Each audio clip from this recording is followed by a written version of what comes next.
वस्त्र पवित्र रखे, शरीर को पवित्र रखे। ये पशुओं जैसा आचरण करने वाले भजन नहीं कर सकते। ये जो कहते हैं ना भजन में मन नहीं लगता, पवित्रता चाहिए। अब ऐसे पशु की तरह शौच हो लिए, उठे चल दिए, ऐसे नहीं। पवित्रता, शौचाचार का निर्वाह कीजिए। लघुशंका भी जाइए तो जल लेकर जाइए। इंद्री का प्रक्षालन, फिर हाथ का प्रक्षालन, फिर 3 बार आचमन, राधा वल्लभ श्री हरिवंश, राधा वल्लभ श्री हरिवंश। जैसे शास्त्रीय विधान में केशवाय नमः, नारायणाय नमः, माधवाय। पवित्र रहिए। देखो भजन कैसे नहीं होता।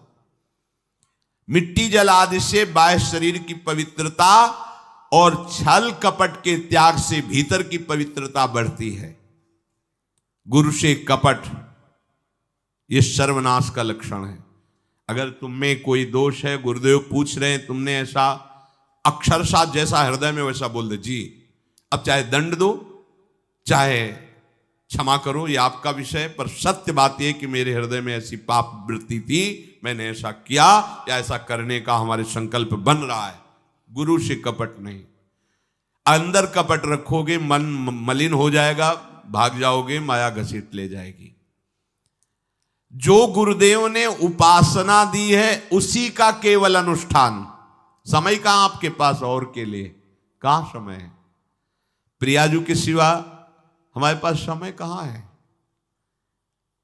ऐसी दिनचर्या है, एक क्षण भी तो समय नहीं है, तो हम फिर और क्या अनुष्ठान करें? अपनी लाडली जू को हर समय देखते रहना है, दुलार करना है, नाम मंत्र वाणी जी का गायन, उन्हीं की सेवा में। गृहस्थी हैं तो जो व्यापार नौकरी उन्हीं के लिए समर्पित करें। इसके लिए बहुत सहन शक्ति चाहिए। ठंडी गर्मी, मान अपमान, निंदा स्तुति, परिवार वालों की अवहेलना, ये सब मिलेगा इनाम में। इसे सहो चुपचाप, इसके लिए रो मत। कैसे लोग हैं रो देते हैं, शरीर की प्रतिकूलता में रो देते हैं। अरे आंसू श्री जी के लिए, सिर्फ प्यार में रो श्री जी के, और सब दुख मुस्कुरा के सहना सीखो। मौनम, वाणी को बहुत संभालिए। नाम जप के लिए मौन बहुत आवश्यक है। अगर बार बार थोड़ी थोड़ी देर में बोलते रहेंगे तो एकाग्रता भंग होती रहेगी, नाम में मिठास नहीं अनुभव कर पाएंगे। कभी कभी ऐसा होता है ये जाम हो जाता है, बोलना भी चाहे तो नहीं बोल पाते, क्यों? क्रम टूट जाएगा। शाम के समय जैसे किसी से मिलना जुलना नहीं, तो तभी लोग पूछते मौन हो क्या? तो फिर नहीं, मौन नहीं, क्या बात, इशारे समझ लो जो काम, चलो।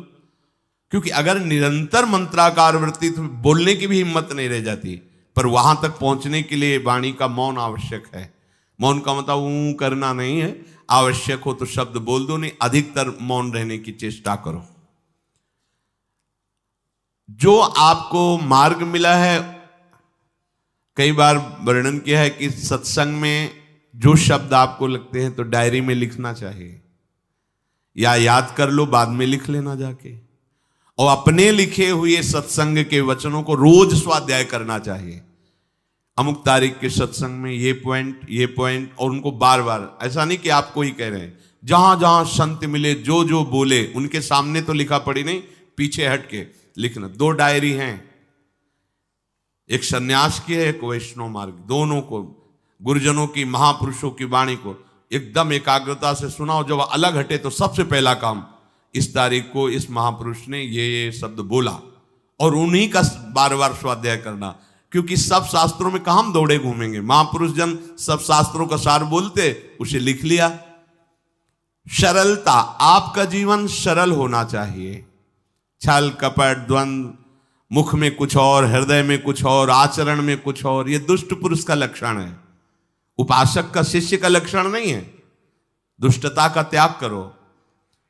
हृदय में कुछ और चल रहा है, वाणी से कुछ और बोल रहे हो, आचरण में कुछ और है, यह दुष्ट पुरुष का लक्षण है।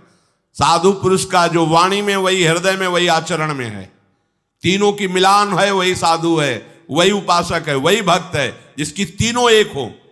वाणी से जो बोला वही हृदय में है, जो हृदय में वही आचरण में है। यहां वाणी से कुछ बोल रहे, हृदय में कुछ चल रहा है, आचरण कुछ और बता रहे, ये ठीक नहीं।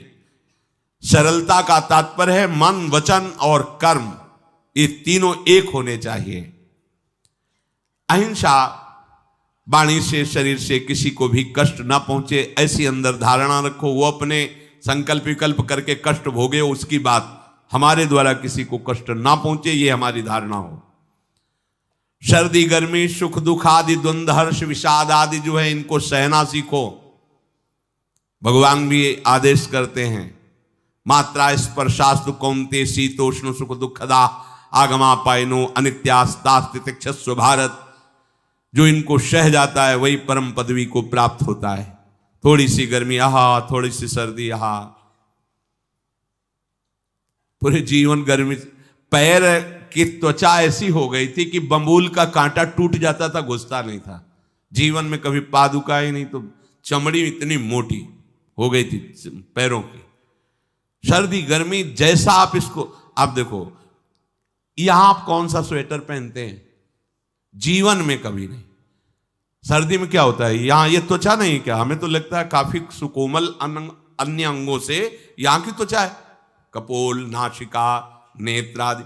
यहां क्या पहनते हो सर्दी में, क्या बिगड़ जाता है, क्योंकि अभ्यास है, गर्भ के बाद निकलने के बाद यहां कुछ ढका ही नहीं, यहां कुछ नहीं ढका, तो पूरे जीवन ढकने की जरूरत नहीं। और अगर पूरे अंगों में न ढका होता तो पूरे जीवन ढकने की जरूरत नहीं। जो जंगल में दिगंबर महापुरुष रहते थे गंगा के किनारे, कितने, तो उनको क्योंकि अभ्यास, और हमने अभ्यास किया कपड़े लत्ते का, तो अभ्यास, हमने अभ्यास किया एसी रूम का, अभ्यास किया गीजर से नहाने का, वो अभ्यास किया तीनों काल गंगा स्नान, वो अभ्यास, कुछ फर्क नहीं पड़ा इस जड़ शरीर में। इसको जैसे रखो। तो सहने का अभ्यास, यदि माया से मुक्त होना है तो सहने का अभ्यास रखो। ये जरा में ओह बहुत गर्मी, ये नहीं उपासक, गर्मी है ठीक है, शरीर का धर्म है, तो त्वगेंद्री में ताप लग रहा है ठीक है, राधा राधा राधा। आप कहोगे प्रवचन करने से नहीं होता। कभी बिजली नहीं रखी ईद दाम में, कटवा के रखे थे, बिल्कुल नहीं। जितनी देर होश रहा आंख का हाथ से पंखा कर लिया, नहीं तो बस राधा राधा राधा, जो मिला मांग के खाया, कुछ आसन पे लेट। प्रवचन ही केवल नहीं रहे, अब तो जैसे जोई जोई प्यारो करे सोई मुई भावे। नहीं, जानबूझ करके अपने शरीर को अधीन नहीं करना चाहिए। सुविधाओं की अधीनता, तुम भोगता नहीं, सुविधाएं तुम्हें भोग रही हैं। जितना तुम सुविधा भोगी बन जाओगे उतना तुम कमजोर हो जाओगे। सीधे प्रकृति का वार सहो, तुम महात्मा सुदृढ़ बलवान हो जाओगे। तुम्हारे आगे समर्थ शब्द लग जाएगा। जो प्रकृति के और विकारों के वेगों को सीधे सहता है उसे महात्मा कहते हैं। समहात्मा सुदुर्लभा यम ही न व्यथयन्ते ते पुरुषम पुरुषर्षभ सुख दुख समा।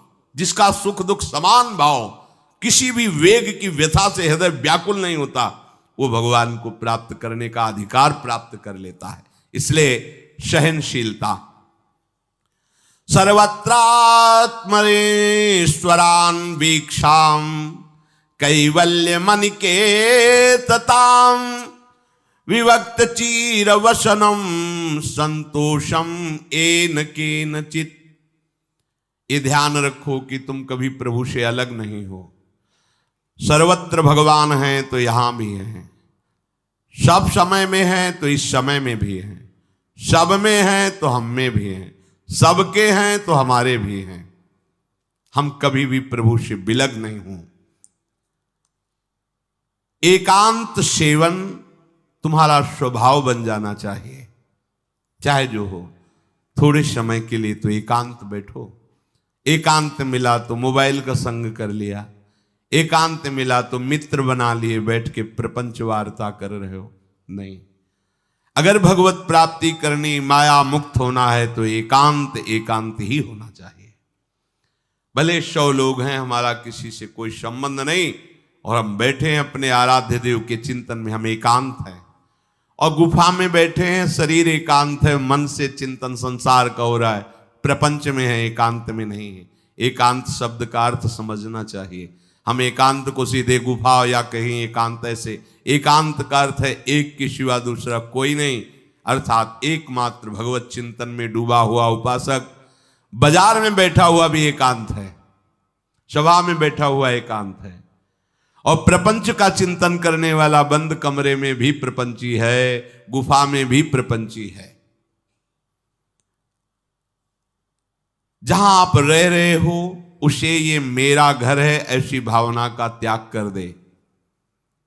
अनिकेत ये भगवान का दिया हुआ वास स्थान है। कुछ समय के लिए इसमें शरीर निर्वाह कर रहे हैं, ये भी छूटेगा और ये भी छूटेगा। जैसे स्टेशन में बैठा आदमी आराम से, पर वो बैठा इंतजार कर रहा है कि कब हमारी गाड़ी आवे और उस पर हम यात्रा करें। बस ऐसा ही कुछ स्टेशन जैसा विश्राम है। कब मृत्यु आवे और शरीर छूटे, हम प्रिया प्रीतम को प्राप्त हो। ये न मेरा था, न मेरा है, न मेरा रहेगा। ये न मेरा था, न मेरा है, न मेरा रहेगा। गृहस्थ हो तो पवित्र वस्त्र पहने, और त्यागी हो तो जैसे मिल जाए भगवत कृपा से वैसे वस्त्र पहने। प्रारब्ध के अनुसार तुम्हें जैसी व्यवस्था मिली उसमें संतोष करना सीखो, मांग मत रखो। प्रभु की प्राप्ति के लिए खास बात ध्यान रखनी है, अपनी उपासना में दृढ़ श्रद्धा रखो और सर्वश्रेष्ठ भाव रखो, पर दूसरे किसी की भी निंदा ना करो। अगर किसी की भी निंदा करोगे तो फिर माया तुम्हें मुक्त होने नहीं देगी। मन को, वाणी को, शरीर को संयम में रखो, अर्थात भगवत भजन, भगवत वार्ता और मौन।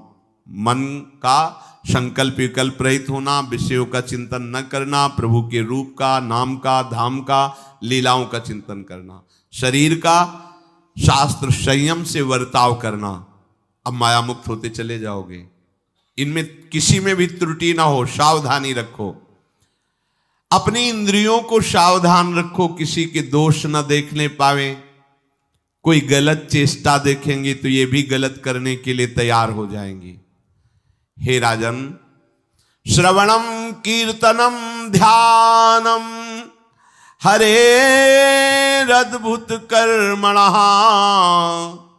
जन्म कर्म गुणानां च तदर्थे अखिल चेष्टिता। श्री भगवान के बड़े अवतार हुए हैं, बड़ी अद्भुत अद्भुत लीलाएं हैं। प्रभु का प्रकट होना, लीला करना, दिव्य गुणों का वर्णन। यदि आप इनको गाएंगे लीलाओं को और श्रवण करेंगे तो मोह की बात क्या, महामोह का भंजन हो जाएगा। बड़ी सामर्थ्य भगवान के चरित्रों की, महिमा बड़ी है। अगर इनको आप सुनेंगे, बार बार सुनेंगे, तो आपको और कोई साधन करने नहीं पड़ेंगे, अपने आप सब साधन प्रकाशित हो जाएंगे। जहां कहीं कभी भी किसी का उद्धार की बात आई है तो भगवत चरित्र सुनने से ही आई है। शरणागति श्रवण से ही प्रारंभ होती है, भक्ति भी श्रवण से ही प्रारंभ होती है, पूर्णता भी श्रवण से ही होती है। श्रवण सुजस सुनी आयऊ, और श्रवणम कीर्तनम स्मरणम। पहला श्रवण, खूब भगवत चर्चा सुनने का स्वभाव बना लेना चाहिए। पर देखा जाता है कि 20 वर्ष भगवत चर्चा सुनने पर रंग नहीं आता, क्योंकि ये तो बना लिया स्वभाव कि जहां भी कथा हो रही सुन रहे, और बाद में निकले तो बख्शते वो किसी को नहीं, सबकी निंदा करते। बस किसी एक की प्रशंसा, एक की निंदा, तुम्हारा सारा का सारा सत्संग बेकार हो गया। अगर सत्संग को सुरक्षित रखना है तो ना किसी की स्तुति, ना किसी की निंदा, जो सुना है उसको अपने जीवन में मनन करते हुए उतारे। प्रभु की लीलाओं का श्रवण और प्रभु के नाम का कीर्तन और प्रभु के रूप का ध्यान, ये 3 बातें बहुत जल्दी भगवत प्रेम प्रकट कर देती है। ये 3 बातें बहुत जल्दी भगवत प्रेम प्रकट कर देती हैं। प्रभु के अवतार लीला चरित्रों का खूब गायन करे, खूब श्रवण करे। भगवान की अवतार लीलाएं भी हैं और प्रभु की प्रेममय निकुंज लीलाएं भी हैं। तो अगर आपका निकुंज लीला में प्रवेश नहीं है तो प्रथम सुने भागवत, भक्त मुख भगवद वाणी। भगवान के अवतारों का, भगवान की अवतार लीलाओं का श्रीमद् भागवत में खूब बढ़िया वर्णन है।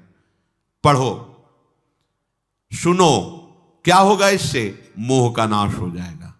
दूसरी बात, नाम कीर्तन, ये तो महान अमृत है। बिल्कुल विश्वास कर लो, नाम कीर्तन अमृत है। ताली बजा के, मंजीरा बजा के, ढोल बजा करके, नाच करके, जैसे बने, अकेले, चार लोग, जैसे बने, नाम संकीर्तनम यस्य सर्व पाप प्रणाशनम। देखो, भगवत चर्चा ने महामोह का नाश कर दिया और भगवान नाम कीर्तन ने सब पापों का नाश कर दिया। नाम संकीर्तनम यस्य सर्व पाप, सर्व, पीछे बीच में जो भी जमा संचित कृप, सबको भस्म करने की सामर्थ्य नाम कीर्तन। ये जो राधा राधा आप बोलते हैं, बहुत अमृत है, बहुत अमृत। और प्रभु के रूप का ध्यान, ये तीन बातें बहुत जल्दी माया मुक्त कर देंगे, आपको भगवत प्राप्ति करा देंगे। प्रभु के रूप के ध्यान के लिए ही दिव्य श्यामा श्याम ने बिहारी जी का रूप धारण किया।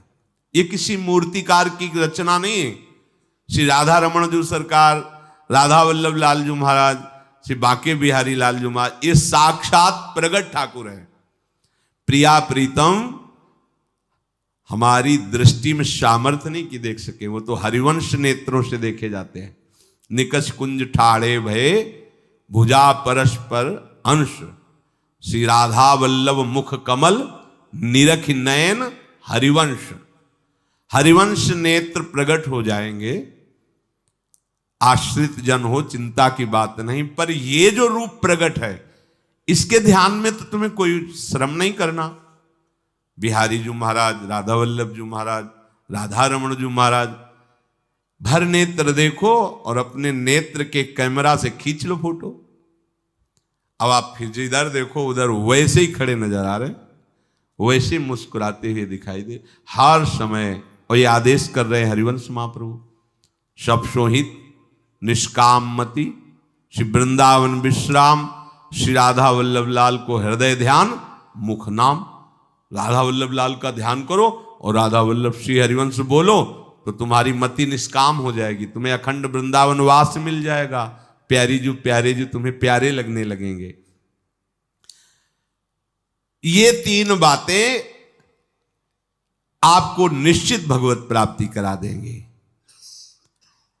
इष्टम दत्तम तपोजप्तम वृत्तम यच्चात्मनः प्रियम, दारान श्रुतान गृहान प्राणान यत् परस्मै निवेदनम। जो भी तुम्हारे द्वारा यज्ञ दान तप अथवा जप सदाचार, ये सब प्रभु को अर्पित कर दो, अविनाशी हो जाएगा। प्रभु को अर्पित कर दो जो भी तुम्हारे द्वारा होता है। हे प्रियालाल, आपकी प्रसन्नता के लिए फिर दोबारा कह रहे हैं, स्त्री पुत्र घर जीवन और अपने प्राणों का मोह त्याग करके, प्राणों का मोह त्याग कर। यहां पूरा समाज वैसे ही सब बैठा है हृदय में। देखो, जिस मार्ग में चलना उसे समझो। अंदर से केवल प्रिया प्रीतम में ही हमारी अहमता ममता होनी चाहिए। प्रभु सच्चिदानंद श्री कृष्ण चंद्र जी को अपना प्राण प्रीतम मानने के लिए ये जितनी जगह आप अपनापन किए हैं समेटना पड़ेगा। सबकी ममता ताग बटोरी, मम पद मन ही बांध बर डोरी। लाडली लाल के लाडले तो कोई बिरले दिखाई देते हैं, प्रिया प्रीतम के जन तो कोई बिरले दिखाई देते हैं। नहीं धन बल, परिवार बल, बुद्धि बल, वही घसल करके चले जाते हैं। अरे यहां तप बल भी काम नहीं करता, और बल तो जाने दो। यहां हारे को हरे नाम, हार गए, गले पड़ गए। गले पड़ जाओ, बढ़िया, इसी जन्म में कल्याण हो जाएगा। गले पड़ जाने का मतलब, जैसे कोई गले पड़ रहा हो तो उसका मतलब समझते हो? मारो पीटो गाली दो भगाओ, नहीं भागे, वो गले पड़ गए। बोले अब क्या करें, गले ही पड़ गए, आप क्या करें। ऐसे ही पूज्य श्री स्वामी राम सुखदास जी महाराज कहते, श्री कृष्ण के गले पड़ जाओ भैया, इसी जन्म में तुम्हारा कल्याण हो। भगवान के गले पड़ जाओ। गले आप तो जैसे भी अब आपके हैं, अब तो हम खूब अल्लाह मचा कहेंगे कि राधा वल्लभ लाल के हैं, तुम्हें अपनी इज्जत बचा लियो तो सुधार लो हमें, समझ गए। ये है गले पड़ला। हाउ कहावत, लंबा तिलक लगाएंगे और जय राधा वल्लभ लाल की बोलेंगे, और आपके लायक तो हम हैं नहीं। अब आपको अपने लायक बनाना कि आपका दास कैसा होता है, तो आपको बनाने के लिए कोई मशीन की जरूरत नहीं, आप ऐसे बना दोगे, बना देना। अब आपके गले पड़ गए, आप ही हमारी इज्जत हो, आप ही हमारे जीवन हो, अपनी इज्जत संभाल लेनी हो तो हमें संभाल लेना। वो संभाल लेते हैं। वो मच्छर को ब्रह्मा बना देते हैं, घोर पापी को ब्रह्म ऋषि बना देते हैं, उनके लिए कोई दुर्लभ बात नहीं। पर जब तक अहंकार है तब तक उनकी तरफ से ये प्रोसेस शुरू नहीं होता। जब हार गया और गले पड़ गए, फिर वो बड़े बड़े महात्माओं के द्वारा भी बंदनी हो जाते हैं। यदि इसी जन्म में भगवत प्राप्ति करनी है तो ये काम तो आपको बड़ी जल्दी कर लेना है। जहां जहां हमारी ममता है उसे प्रभु के चरणों में लगानी ही पड़ेगी। चूक करोगे, वही ममता की डोर मन को घसीट लेगी और अब अगले जन्म का विधान बना देगी। यदि आपको इसी जन्म में भगवत प्राप्ति करनी है तो सबकी ममता ताग बटोरी, मम पद मन ही बांध बर डोरी। एवं कृष्णात्मनाथेषु मनुष्येषु च सौहृदम परिचर्यां चोभयत्र महत्सु नृषु साधुषु। और ये सब सहजता पूर्वक तब हो जाएगा जब किसी संत महापुरुष का आश्रय ले लोगे। जिन संत महापुरुषों ने अपने समर्पण के प्रभाव से, भजन के प्रभाव से सच्चिदानंद भगवान श्री कृष्ण को अपनी आत्मा के रूप में साक्षात्कार कर लिया है, यदि उनसे प्रेम हो जाए, संतों से प्रेम होना संतों से बड़ा कठिन है। अभी कोई मुस्कुरा के तुमसे कह दे कि कई दिनों से हम तुम्हें देख रहे थे या देख रही थी, बस तुम्हारे मन को कोई निग्रह विग्रह करने की जरूरत नहीं, वो घसीट जाएगा। वो बड़े भाग्यशाली हैं जिन्होंने संतों से प्रेम किया। यहां कह रहे हैं ये जितनी बातें बताई गई, दया, तितिक्षा, मौन, मनोनिग्रह, इंद्रिय निग्रह, परिवार की ममता का त्याग, भगवान से अपनापन, भागवत धर्म का प्रादुर्भाव होना, ये एक साथ सब हो जाएंगे केवल तुम्हें गुरु चरणों से प्रेम हो जाए, संत चरणों से प्रेम हो जाए। क्योंकि उन्होंने सच्चिदानंद स्वरूप भगवान कृष्ण को अपने प्रेम बल से अधीन कर लिया है। यदि परोपकारी संत जनों से हमारी प्रीति हो जाए तो हमारा स्वभाव बदल जाएगा। संतों से प्रीति है, ये तुम्हारे स्वभाव से परिचय मिलेगा। क्या? परस्परानुकथनम पावनम भगवद्यशः मिथो रतिर्मिथस्तुष्टिर निवृत्तिर्मिथ आत्मनः। जब संतों से प्रेम हो जाता है तो स्वभाव बन जाता है क्या? भगवत चर्चा करने का। अपने लोग जब नई अवस्था में तो भिक्षा के लिए चले और आगे संत मिल गए, 2-2, 3-3 घंटे धूप में खड़े भगवत चर्चा हो रही, नीचे धूल जल रही, ऊपर से सूर्य ताप है और खड़े 2-2, 3-3 घंटे चर्चा हो। शाम की किसी बात पर छिड़ गई तो ये शास्त्र 12-1 रात्रि के बज रहे, वो प्रसंग पूरा और उसका निर्णय, रात दिन उसी की चर्चा। स्वभाव बदल जाएगा, कुछ और अच्छा नहीं लगेगा। परस्परानुकथनम पावनम भगवद्यशः, परम पवित्र करने वाले भगवान की बातें वो परस्पर करने लगते हैं। यदि संतों से प्रेम नहीं तो जहां दो मिलेंगे वहां संसार की वार्ता होगी। संत प्रेमी जब मिलेगा तो भगवत चर्चा होगी। ये पहचान है परस्परानुकथनम पावनम भगवद्यशः। आपस में इकट्ठे होकर नाम कीर्तन करना, भगवत चर्चा करना। पर मिथोरतिर, जो प्रपंची लोग हैं उनसे उनका संबंध नहीं होता। मिथस्तुष्टि, जो भोगी लोग भोगों में सुख प्राप्त करते हैं, उपासकों को उसमें नहीं। जब भगवत चर्चा होती तो ऐसी तृप्ति होती, 1 घंटा चर्चा हुई, आनंद मगन हो गए, आहा आज हमें प्रभु का यश सुनने को मिला, आज भगवत भक्त का संग, हृदय पावन होने लगता है। आध्यात्मिक शांति का अनुभव उन्हीं उपासकों को होता है जो प्रपंच वार्ता न करके परस्परानुकथनम पावनम भगवद्यशा स्मरन्तः स्मारयन्तश्च मिथौघौघहरं हरिं भक्त्या संजातया भक्त्या बिभ्रत्युत्पुलकाम तनुम। अब वो जो संत प्रेमी उपासकों ने ये व्रत ले लिया कि प्रपंच चर्चा नहीं करेंगे, केवल भगवत चर्चा करेंगे, तो अब क्या हुआ? बोले राशि राशि पापों का नाश हो गया उनके। आहा, वो ऐसे श्री कृष्ण स्मरण में रम गए, दूसरों को श्री कृष्ण स्मरण कराना, स्वयं स्मरण में रमना।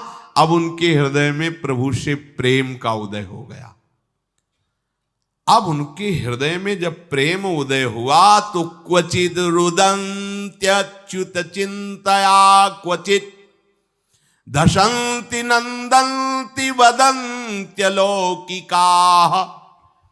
नृत्यन्ति गायत्यनुशीलयन्त्यजम् भवन्ति तूष्णीं परमेत्य निर्वृताः। उनके हृदय की विलक्षण दशा होने लगी। वो कभी ऐसी घोर चिंता में डूब गए कि इतना समय हो गया, अभी प्रियाजू का दर्शन नहीं हुआ, प्रियाजू हमसे बात नहीं किए। चिल्ला चिल्ला के रोना शुरू, शुद्ध नहीं मैं कौन हूं, कहां बैठा हूं, ऐसे ये प्रेम उदय हुआ। अब वो चिल्ला चिल्ला के रोना शुरू कर दी। हाय मैं किसके पास जाऊं, किससे पूछूं, कौन मुझे प्रियालाल से मिलाए, बस तड़पना शुरू। सोचते सोचते ऐसा रोना, बेशुद्ध स्थिति। उसी में देखते हैं अरे प्रियालाल तो गलबैया दिए हुए जा रहे हैं। बस ऐसा स्फुरण हुआ कि वो आनंद मगन हो गए, एकदम मन प्रसन्न, तन प्रसन्न। अभी शोकित थे, अभी आनंदित हो गए। और वो इतने आनंद मगन हुए कि लोकातीत होकर बात करने लगे प्रिया जी से। कोई है नहीं सामने, दिखाई नहीं दे रहा अन्य को, लेकिन उनके सामने प्रियालाल उनसे बात कर रहे हैं। सुना सुना करके सुंदर सुंदर पदों का गायन कर रहे हैं, राग आलाप रहे हैं। और राग में कभी ऊंचा नीचा स्वर की बात नहीं है प्रियालाल के लिए। फिर इतने आनंद में भर गए कि नाचने लगे, झूम झूम करके नाच रहे। लोगों को लग रहा है कोई है नहीं सामने, कैसे ना, ओ प्रियालाल सामने। प्रियालाल को देख रहे, प्रियालाल को पद सुना रहे, प्रियालाल के सामने नाच रहे। और कभी कभी अरे वो तो हमें छोड़कर चले गए, फिर चिल्लाकर रोने लगते हैं, खोजने लगते हैं। कभी कभी अरे वो तो मुझे हृदय से लगाए हुए, एकदम शांत समाधिस्थ, ऐसी भाव दशाएं उसकी होने लगती हैं।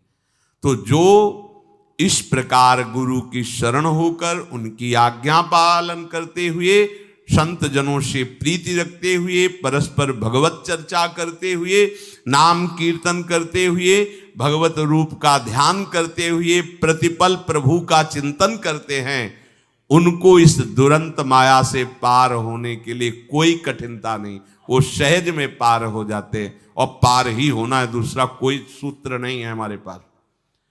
कोई अब मंगल का रास्ता नहीं रह गया। ऐसी आग में जलना, जीते जी जल रहे हैं काम क्रोध की आग में, मरते समय मृत्यु, बार बार जन्म मरण, फिर प्रलय, फिर महाप्रलय, फिर जन्म मरण, कब तक चलता रहेगा?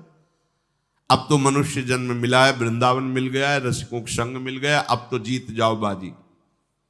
नहीं तो ध्रुवदास जी कहते हैं बार बार तो बनत नहीं, या संजोग अनूप, मानुष तन वृंदा विपिन, रसिकन संग विविरूप, अत्यंत उदार करुणा वरुणालय, स्वामिनी की चरणाश्रय, निरंतर नाम जप, चूको मत, लक्ष्य बना लो। इसी जन्म में हमें भगवत प्राप्ति करनी, ये दृढ़ निश्चय कर लो आप। कोई दूसरी बात नहीं, मुझे इसी जन्म में भगवत प्राप्त करनी ही है, कोई दूसरा रास्ता नहीं है बचने का। बस दूसरा रास्ता रखोगे तो मन फिर फंसा देगा।